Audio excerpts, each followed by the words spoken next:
know her through the Indian Medical Advisory Board of Genzyme Corporation, which is involved in treating patients with Gaucher's disease with enzyme therapy, completely free of charge. And she's an authority on glycogen storage disorders. She has contributed several chapters in Nelson, textbook of pediatrics. And right now she is in the Department of Pediatrics and head of the Genetics Center at the Duke's Medical Center, North Carolina, USA.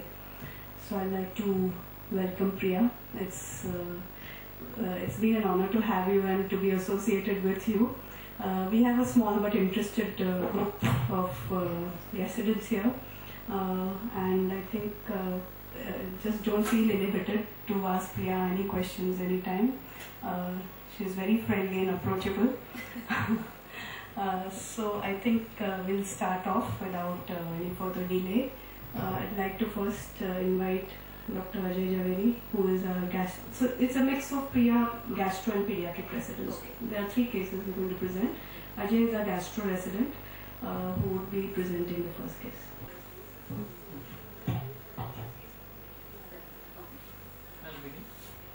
My patient is a 2.5-year-old male child born on 20th of November 2008, second born of second degree consanguineous marriage, full term born through a cesarean section. The patient's father was also born of second degree consanguineous marriage. As per the mother, his milestones were normal till age of 7 months, and he is vaccinated till date.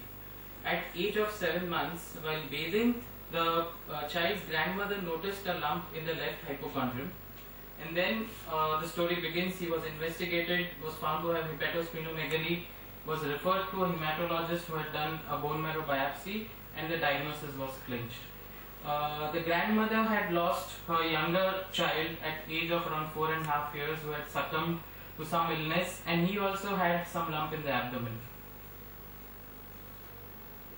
In the past history, the child has suffered from recurrent respiratory tract infections and has required admission to hospital on a number of occasions, had a bad bout of diarrhea last year, and he also has history of swelling in knee joints, and the local pediatrician had told the parents that this was hemarthrosis due to thrombocytopenia. Patient was put on Cerazine therapy on 12th of December 2010 in 2 divided doses at 15 days apart, 800 international units and 400 international units. In the past, the patient did not have any neurological complaints and has taken Cerazine therapy till April 2011, when he developed allergic reaction, and after that he's received desensitization. On examination, his vitals were normal. He had pallor. His abdomen was markedly distended with massive splenomegaly, the splenic notch being felt in the right iliac fossa. He has hepatomegaly, visible veins. His head circumference is around 49 centimeters, abdominal girth at umbilicus 59 centimeters, weight of 10.6 kg, length of 79 centimeters. Both are his weight and length are both well below 3rd percentile for his age. His midarm circumference is around 11 centimeters. Presently, he has got petechial rashes on his thighs and has developed a right subconjunctival hemorrhage. His progress note after he was started on Cerazine therapy, his parents have noticed a change in consistency of the spleen and regression in size of spleen. The child had started to walk with support after being started on Cerazine therapy, and it was only during the last 1.5 to 2 months that when the child had developed allergic reaction and he did not receive the Cerazine therapy, that he was bedbound. His appetite also had increased after starting of Cerazine, but the child still requires around 1 Paxil transfusion per month. His last hemoglobin is 9 and his platelet counts are 19,000, done around 2 days back. The issues, we have got a patient. Now, son?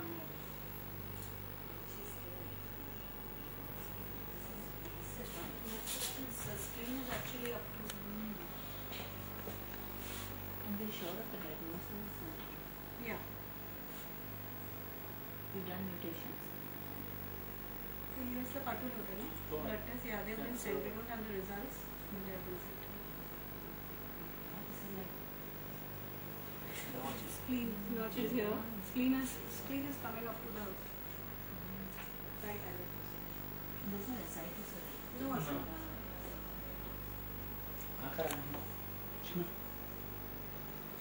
how is this in 2.5. very alert, huh? Very And he doesn't very have alert any and eye intelligent findings child, suggestive of and खाता है तो कोई problem नहीं है ना नहीं। ऐसे नहीं करता नहीं कुछ नहीं no he seems like type 1 Type 1. Yeah. 9 months We have applied about a year ago, but he got it completely. and he's on 60 units per kilo Yes, 60 Yeah. units per kg. every 2 weeks now right Yeah, because of the 400, we're giving him Yeah. 800 and 400 just to make it. so there are 2 parts to this whole thing you're finished with Yeah. this? Yeah. So I think there are just 2 issues with this particular case for patients with Gaucher disease. When they present this early case, presented so early tells us that he's got the severe form of, with early presentation.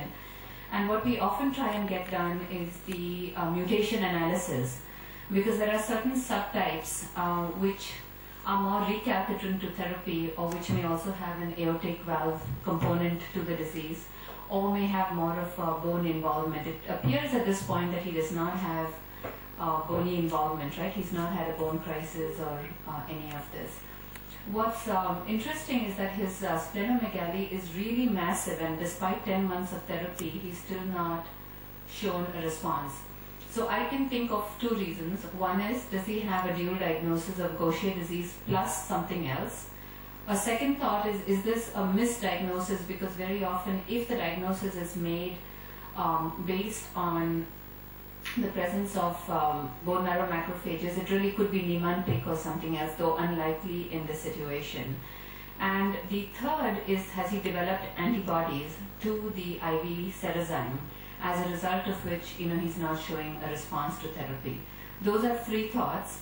The other is whether he needs more enzyme therapy at this time, just because he may have developed splenic infarcts and so-called hypersplenism. So we do see some patients with Gaucher disease who have shown a dramatic response in terms of a decrease in the size of the spleen as well as the liver. But because of a delay in the start of treatment, the delay is relative to the degree of severity. So for this child, it still already could be late. They have what we call splenic infarcts, as a result of which there is continued trapping of the platelets, and so they never normalize in terms of their platelet counts or their hemoglobin. They just stabilize. But I don't know, has he ever shown a bump back towards the normal range? He had, his symptoms did improve. They said they can feel the abdomen is a little softer when he gets when he got a regular enzyme. His activity improved. So there was some response, but what did not really come up significantly was the hemoglobin. And the platelets also now are in fact becoming symptomatic, which is subconjunctival hemorrhages, bleeding from the teeth also. Right. So I would say that there is Gaucher's, because he has shown some response in organomegaly. It was much worse than this, and his activity. But the counts are not improving the way we would want them to. Right, because Abha, you've treated so many of them. He's a little unusual in that setup. The other thought that I have, Abha, is given that he's having this reaction, that's usually IgE mediated. So that shouldn't really interfere with the response to the enzyme therapy with IV Cerazine. I would suggest still getting his antibodies done, which Genzyme can arrange, both IgG as well as IgE. And you can even check for complement and tryptase if you want to understand the mechanism of why he's having the reactions to the IV Cerazine. So one thought could be that you can half the dose and give it weekly to them, so that even then the duration of the ERT is not so difficult for him. And second, some of these children actually do better on a weekly dose, although we know that the half-life is such that it can last through 2 weeks. And if all that doesn't work and you've confirmed, I would suggest you send it to Dr. Mistry, right, for check with him on mutation analysis. If indeed he is Gaucher, then maybe we have to make a case for an increase in dose for him to ensure that he has that impact of therapy, and then we can see what goes on. But he doesn't look moribund, but it's clearly it could be life-threatening with a platelet count of 16K, right? 19K, right? Yeah. He also, when I seen him for the first time, at any stage would you consider splenectomy? Because huge spleen, he gets one accident and that's it. Yeah, so that's a very good question. I mean, we do leave that as the last resort, absolutely, because of the AE profile and the problems with the splenectomy. They have considered in the US now what they call a partial hemisplenectomy, but it's after every attempt has been made to figure out the reason. I don't know whether this is malaria plus something else. Unlikely, right? You've checked him. And he's not iron deficient. He was iron deficient, but we corrected. You've corrected that.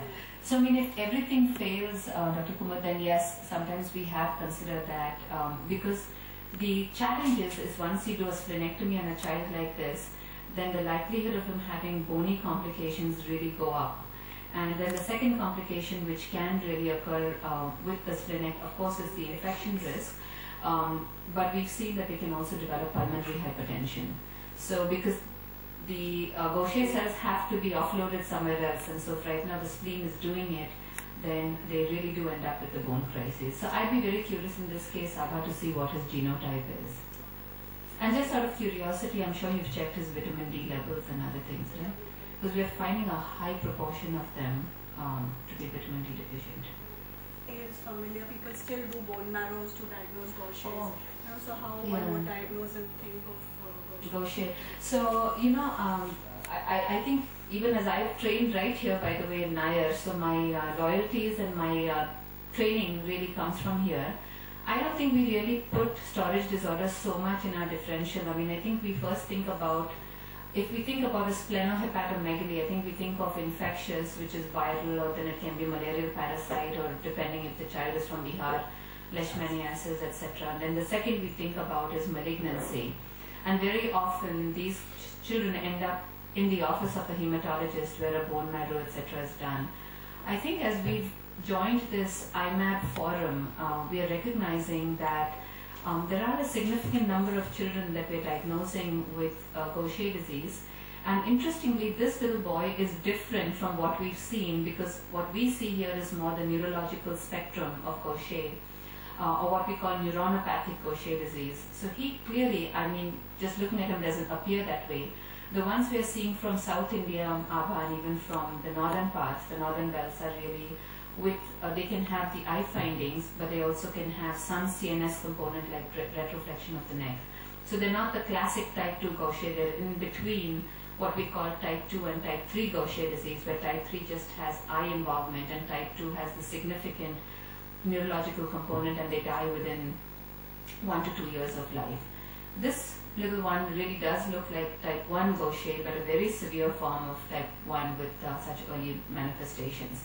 So I always say is, think about the storage disorders as we're doing our workup, and you can do it right now with enzymology. I don't know what the availability is, but it's just on leukocytes. You can really test for it.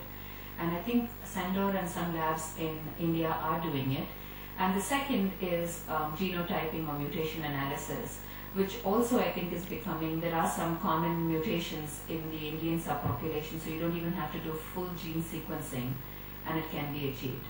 Another thought, Abha, which is crossing my mind is pseudodeficiency in this child if his enzyme activity is low, but it's due to something else. So that's why I think in this case, really, to get the genotyping done, if he's really received 60 units per kilogram, he should have had some response. But clearly, as you follow him, I think you'll do that. So, how was this little, what were the others on the differential? I mean, what did you all think about when you all saw this child first? That his mama died of, I mean, there was no diagnosis made for the mama, but the grandmother said it is the same disease. Ah, so. And then, I mean, probably got diagnosed pretty early. I see, yeah. Because very often what we are seeing from this group is they go through a whole workup and misdiagnosis, and often they come with a splenectomy, which is really the real harmful part, at least for Gaucher disease, now that there is a therapy, and a therapy that is accessible to the Indian patients, that the splenectomy, most of the children actually that we see have already come splenectomized, and that is something we want to avoid. But I think the other part that this little boy teaches us is that even at this young age, I think his diagnosis was too late, in the sense that, or his treatment was initiated too late, because he's already developed, I think what we think is splenic infarct, with not a complete response. He may never completely respond, but as long as we get him out of the zone or the range of high-risk thrombocytopenia, we may just have to be satisfied with that. Thing which I think was pointed out is that they start to smile. Their whole attitude improves because they are feeling better. There's a lot of sense of lethargy and fatigue for these children. Then the second thing which really goes up is the platelet counts, then the hemoglobin, and the spleen volume actually comes down within the first 3 to 6 months of therapy. It really is pretty dramatic, and if the spleen volume